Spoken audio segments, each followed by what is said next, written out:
शेकाप माणगावमध्ये स्वबळावर निवडणूक लढविणार शेकाप नेते निजाम फोफलूनकर। शेकाप लालबावटा जिल्हा परिषद आणि पंचायत समितीवर फडकेल। 5 फेब्रुवारी रोजी मतदान होणार।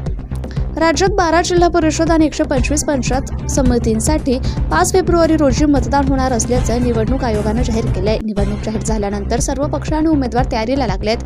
सर्व पक्षांनी मोर्चेबांधणीला सुरुवात केली असून माणगाव तालुक्यात शेतकरी कामगार पक्ष स्वबळावर निवडणूक लढविणार असल्याचे शेकाप नेते निजाम फोफलूनकर यांनी जाहीर केले। यावेळी निजाम फोफलूनकर पुढे म्हणाले की शेकाप सर्वेसर्वा जयंत पाटील यांच्या मार्गदर्शनाखाली शेकापने माणगाव तालुक्यात निवडणुकीसाठी पूर्णपणे तयारी केली असून मोरबा आणि तळाशे जिल्हा परिषद गणाचे उमेदवार देखील ठरलेत। शेकाप जिल्हा परिषद आणि पंचायत समिती निवडणूक पूर्ण ताकदीने लढविणार असून शेकापचा लालबावटा जिल्हा परिषद आणि पंचायत समितीवर फडकेल।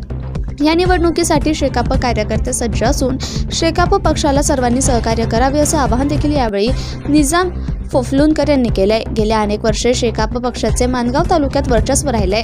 शेकाप पक्षाच्या माध्यमातून तालुक्यात कोट्यवधी रुपयांची विकास कामे करण्यात आली आहे। विशेष करून मोरबा मतदारसंघात राष्ट्रवादी विरुद्ध शेकाप लढत चुरशीची होणार आहे।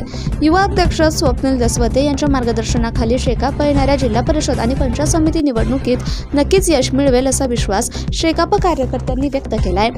पक्षांच्या कार्यकर्त्यांना नम्रतेची विनंती आहे की सर्वांनी हातभार लावून शेतकरी कामगार पक्षाचे उमेदवार कसे विजयी होतील हे सर्वांनी खात्री बाळगून काळजीपूर्वक काम करावा अशी मी सगळ्यांकडे नम्र विनंती बाळगतो आणि माझे शब्द